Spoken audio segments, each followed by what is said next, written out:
이번 네. 순서는 마을 이슈 따라잡기인데 네. 8월에 저희가 방송 때 인구 정책에 대한 이야기를 나눴었어요. 네, 기억하시죠? 맞아요. 예. 네. 그때 좀 좋은 아이디어도 나왔었고 그래서 음, 오늘은 뭐 그와 관련된 주제로 자연 전문가도 모시고 비슷하면서도 약간 다른 대화를 좀 해보려고 합니다. 우리 네. 군산시 육아종합센터의 서영미 센터장입니다. 센터장님, 우리 시청자 여러분들께 인사 한번 부탁드리겠습니다. 네, 안녕하세요. 군산시 육아종합지원센터를 운영하고 있는 호원대 아동복지학과 교수 서영미입니다. 네, 네, 반갑습니다. 반갑습니다. 아, 예, 반갑습니다. 센터장님 소개해 주신 한 분만 열심히 지금 박수를 치고 계세요. 네. 저희 PD님이신데. 먼저 후원대 교수님도 하시고, 그리고 현재 군산시 육아종합지원센터를 센터장으로 활동을 하고 계시잖아요. 네, 네. 그 센터에 대해서 좀 소개 좀 부탁드릴게요. 네, 센터는 2014년 3월에 개소를 했는데요. 이 센터는 그 영유아 보육법 제7조에 의거해서 군산시가 설치 지원하고 호원대가 위탁 운영을 하고 있습니다. 네, 여기는 이제 지역 사회 내에서 보육과 육아 지원을 위한 공공기관으로서 그 나운동에 위치하고 있습니다.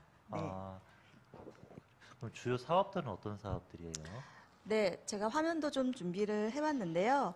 저희가 미션이 함께 키우고 함께 웃는 행복 육아 실현이라고 합니다. 그래서 다양한 보육 지원 사업들, 또 육아 지원 사업들, 그리고 보육 정책으로 하는 이제 연구 지원 사업들, 뭐 지역에 맞춤한 특성화 사업들을 하고 있는데요. 먼저 저희 센터는 이 보육이라고 한다면 어린이집에 대한 컨설팅, 뭐 교육, 상담 이런 보육 교직원의 역량들을 중심으로 사업들을 지원하고 있고요. 육아 지원으로는 장난감 대여 서비스나 실내 놀이터 운영, 그리고 부모 교육, 체험 프로그램들을 운영하고 있습니다. 센터장님, 제가 잘 몰라서 그러는데, 보통 유치원이나 어린이집에서도 그 보육이나 아이들 돌봄, 교육 이런 걸 많이 하잖아요. 네. 거기하고 가장 큰 차이점은 아이들이 매일 가는 건 아닌 것 같은데 어떤 내용들이 있어요? 가장 쉽게 말씀드린다고 한다면 사실은 유치원과 어린이집은 부처가 다릅니다. 예. 그래서 유치원은 교육부가 관리를 하고요. 어린이집은 보건복지부가 관리를 하는데요.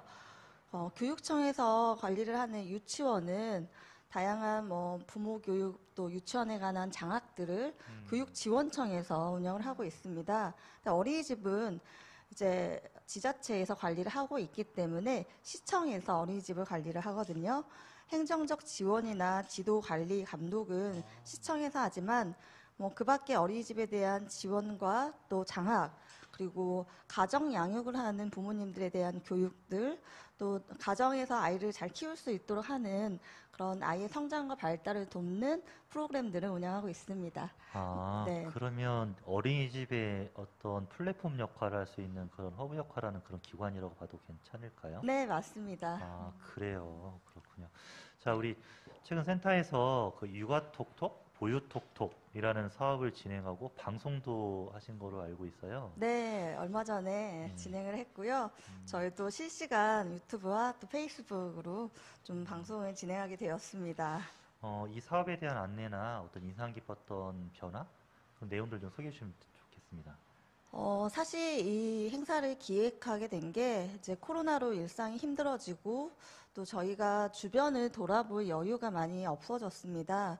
그러던 와중에 한부모 가정의 이 아빠가 자녀의 생일날 피자를 시켜주고 싶었는데 그 통장에 이제 돈이 없어서 아이에게 피자를 못 시켜준 거죠.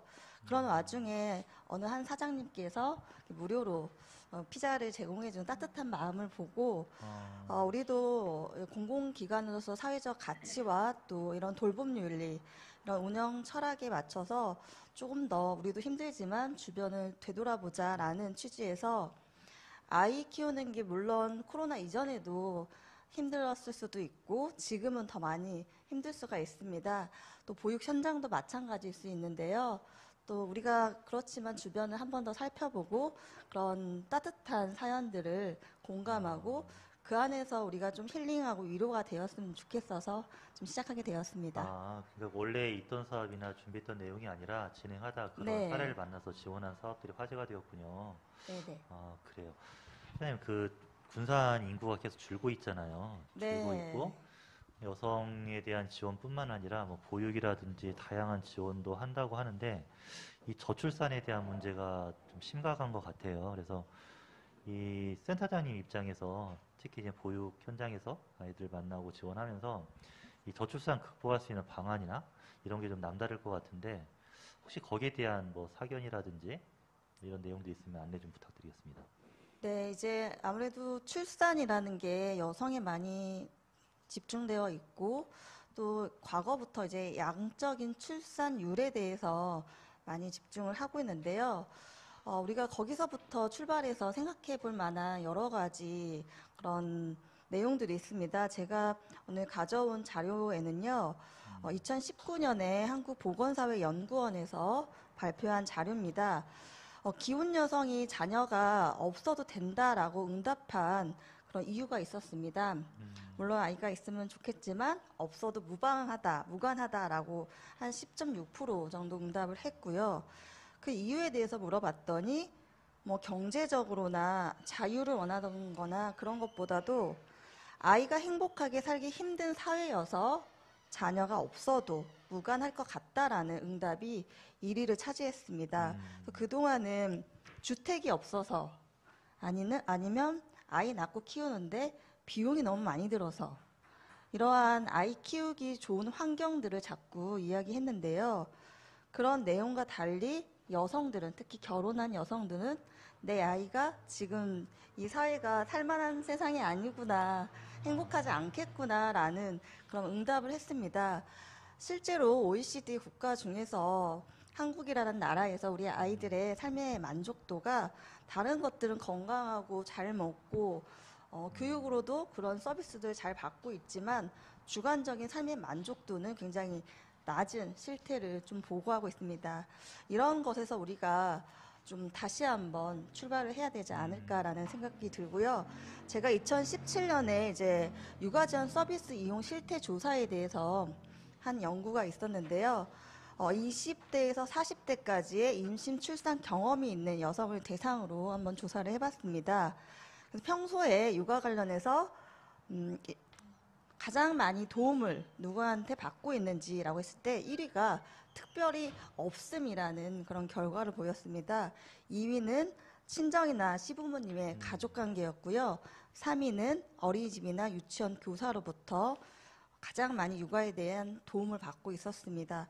여기서 봤을 때 사실 공공기관이나 이런 주변의 도움들이 더욱더 절실히 필요하겠다라는 또 생각이 들고요. 두 번째는 이제 자녀를 양육하기 좋은 지역 공동체를 만들기 위해서 이제 가장 필요한 조건에 대해서 설문을 했는데요. 1위가 육아 지원 서비스 기관을 설립하는 거, 뭐 어린이 도서관이나 놀이 체험실을 설립해 달라라는 게 70.2%로 가장 높은 비율을 차지했습니다. 뭐 그 밖에도 이제 또래 자녀 양육 가정들 간의 자조 모임이 활성화되는 것들, 그 다음에 이제 육아 지원 서비스 이런 것들을 잘 알 수 있는 홍보 사업들을 원하고 있었습니다. 마지막으로는 향후 출산 계획이 없다면 그 이유가 무엇인지 조사를 했거든요. 1위가 계획했던 아이를 모두 출산했다라는 점들, 2위가 이제 양육 비용이 많이 들고 또 육체적으로 힘든다는 것들이 동시에 2위로 나타났습니다. 또 3위는 육아 지원 인프라에 대한 부족이었는데요. 이러한 내용들이 지역에서 필요하겠다라는 것들을 정책을 만드시는 분들이 조금 관심을 가져주면 좋을 것 같습니다. 센터님 지금 통계 내용 설명했던 게 군산시 상황인 거죠? 네, 네. 그렇죠. 이 군산시 상황에서 안내한 내용들입니다. 네. 지난번에 저희 8월 방송 때 그 전업주부에게 월급을 좀 많이 줬으면 좋겠다. 일반 직장인들만큼 주고 네. 지원하면 어떨까 하는 내용들이 해서 너무 좋겠다 참여하신 분들 네. 그렇게 이야기를 하신 거예요. 네, 네. 참 띄우 의미 있겠다 하면서도 또 오늘 통계나 내용들을 보면 네. 약간 좀 차이가 좀 있는 것 같아요. 네, 지금 한국의 보육 정책의 패러다임을 보면 우리가 트릴레마 현상이라고 하는데요. 딜레마는 많이 들어보셨을 거예요. 두 가지 중에 한 가지 정도는 포기해야 되는 상황인데 지금 한국의 보육 정책은 뭐 세 가지 정도 목표에서 한 가지 정도는 포기하는 그런 희생할 수밖에 없는 그런 상황을 좀 의미하고 있습니다. 그 첫 번째가 지금은 이제 보편주의라고 해서 무상보육을 하고 있어서 그 유아교육과 보육의 그 대상을 확대하고 있고요. 두 번째는 이제 보육에 소요되는 비용들을 아주 최소화시키는 거. 그래서 뭐 아동수당이라든지 가정양육수당이라든지 아이 키우는데 비용을 적게 그렇게 하는 그런 지원을 하고 있는데요. 그 마지막 한 가지 아직 덜 되고 있는 거. 뭐 안 되고 있다고 사람들은 생각할 수도 있는데요. 이 보육과 또 유아교육의 질을 높인다는 것. 네, 이 세 가지 중에 한 가지가 좀 낮은 그런 수치를 보이고 있습니다. 그래서 우리가 이 예산이 한정되어 있기 때문에 모든 목표를 다 만족시킬 수가 없거든요. 그래서 사회적 합의와 좀 담론이 필요하겠다라는 것도 좀 필요합니다. 그래요. 선생님 말 들어보니까 일단 과정에서 나름대로의 발전은 이루어왔는데 현재 상황에서 선택이나 내용들에 대한 내부적인 담론 이런 것들 좀 꾸준히 만들어가 봐야겠다는 생각을 가져보고요. 그 군산이 육아, 양육, 보육 이런 부분에서 그러니까 아동들이죠. 어린이들한테 친화적인 도시가 되기 위해서 그리고 특히나 군산은 또 아동 친화 도시로 인증을 받은 도시잖아요. 맞아요. 근데 제가 여기도 저도 이제 관여된 게 지역이 많아가지고 이렇게 보면 약간 다른 말이긴 한데 아동 친화 도시의 핵심은 결국은 아까 우리 아이들이 출산하면 행복하지 않을 것 같다는 부모님들의 그런 마음 때문에 특히 어머님들 그래서 안 낳는다 이런 게 지금 일리로 왔다 갔다 하는 부분이었어요. 근데 아동 친화 도시의 목적도 아동의 권리나 이런 부분들을 강화시키지만 본질적으로 행복 지수를 높이는 게 목적이 있는 걸로 저는 알고 있거든요. 근데 전국에 지금 수십 개 지역이 아동 친화 도시 인증을 받았고 그러면 많은 사람 친구들이 행복 지수가 높아져야 하는데 이게 그 딜레마죠. 그러니까 이게 참 그럼에도 불구하고 이제 친화 도시를 많이 만들어야 된다는 건 전 개인적인 소신이어서 좀 많이 했으면 좋겠다. 나름대로 나으니까. 그래서 센터장님 생각할 때 아동들이 행복한 지역 사회, 특히나 이제 영유아겠죠. 영유아 지금 어린이집이나 유치원 다니는 이 친구들이 행복하고 좋은 도시가 되기 위해서 이것만큼은 좀 빨리 했으면 좋겠다라든지 필요하다 이런 부분들이 있으실까요? 네, 네, 굉장한 질문인데요. 우리가 두 가지 정도로 좀 요약을 해볼 수가 있습니다. 실제 당장 할 수 있는 거랑 시간이 필요한 일들이 있는 것 같습니다. 이제 당장 할 수 있는 거는 아까 말씀드렸듯이 정책을 잘 꾸리는 거죠. 그래서 지역민이 원하는 그런 니즈가 무엇인지 잘 그것들을 분석하고 이슈를 조사하고 그 다음에 우선순위의 정책 목표를 세워서 티타님 네, 그 중에서 센터장님 사견일 수 있는데 네, 그 중에서 가장 먼저 지금 했으면 좋겠다. 내가 지금 대통령이다. 네, 뭐 아니면은 뭐 도지사다, 시장이다 했을 때 네, 네, 네. 먼저 좀 하고 싶은 정책이 있을까요? 제가 마지막 슬라이드에 그 임산부서 그런 그 그림을 가지고 왔거든요. 임산 부서요? 임산부 좌석. 네, 임산부 네, 좌석. 임산부 네, 자석. 네, 네. 네. 이건 당장 할 수 없는 일인 거는 같은데요. 우리가 곳곳에 임산부를 위한 주차장 그리고 좌석 이런 배려를 표시하는 그런 것들을 많이 공공시설들에는 있습니다.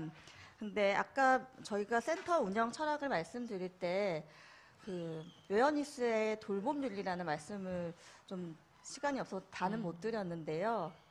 우리가 태어나서 누구를 돌본다는 일, 그러니까 뭐 성인은 특별한 보호가 필요한 아동을 돌보고 다시 또 그 성인이 되면 취약한 또 노인을 돌본다는 것들이 우리가 무엇을 해야 된다는 이 선택이 아니라 인간의 존재로서의 가치로 보는 일들인데요. 이런 좌석을 만들어 넣어서 우리가 이 표시를 보고 비켜주는 게 아니라 임산부면 자연히 그들을 위한 배려를 하는 인식들이 많이 생겨야 되는데 이런 캠페인이나 또 이런 뭐 자치단체에서의 이런 공공성을 운영을 띄고 있는 비영리 조직들 이런 것들 좀 지역사회에서 활성화되면 좀 이 사회가 좀 바뀌지 않을까 생각합니다. 그래요. 그러니까 선생님 말씀 들어보면 전반적인 큰 정책의 지원이나 이런 것들도 중요하지만 일단 임산부 좌석이나 이런 실제적인 내용들도 하면서 인식도 바꿔가는 과정이 일단 시작이었으면 좋겠다. 이렇게 이해를 하겠습니다. 자, 오늘 귀한 시간 내주셔가지고요. 저희도 잘 몰랐던 센터에 대한 활동이나 내용들 충분히 이해했던 것 같습니다. 오늘 하여튼 바쁜 시간에 참여해주셔서 감사합니다. 고맙습니다. 네, 감사합니다. 감사합니다.